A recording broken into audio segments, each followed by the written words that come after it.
राज्यातील जिल्हा परिषदांमध्ये 1992 पर्यंत असलेली स्वीकृत सदस्यांची नियुक्ती बंद झाली होती, तरी बंद झालेली नियुक्ती पुन्हा सुरू करण्याच्या हालचाली सरकारनं वेगानं सुरू केलेल्या आहेत। महसूल मंत्री चंद्रशेखर बावनकुळे यांच्या पत्रावरती मुख्यमंत्री देवेंद्र फडणवीस यांनी प्रधान सचिवांनी कार्यवाही करावी असा शेरा मारत विषयाला गती देत नियुक्तीसाठी हिरवा कंदील दाखवलेला आहे। अधिकचा अपडेट घेऊया आपले प्रतिनिधी शेखर पाटील यांच्याकडून। शेखर,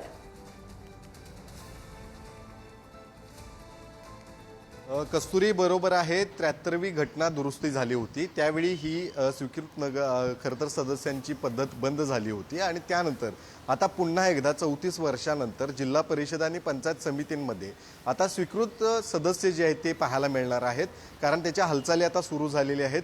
चंद्रशेखर बावनकुळे यांनी या संदर्भातलं पत्र जे आहे ते मुख्यमंत्र्यांना दिलेलं आहे आणि त्या पत्रावरती शेरा देखील मुख्यमंत्र्यांचा आहे आणि या सगळ्या पार्श्वभूमीवरती हालचाली ज्या आहेत त्या गतिमान झालेल्या आहेत। प्रत्येक 10 सदस्यांवरती एक सदस्य अशा पद्धतीची ही स्वीकृत नगर सदस्य प्रणाली असणार आहे। त्यामुळे निश्चितच गेल्या अनेक दिवसांपासून आपल्याला माहित असेल की तिन्ही पक्ष वेगवेगळ्या पद्धतीने लढत होते, अनेक ठिकाणी एकत्र मिळून लढले गेलेले आहेत।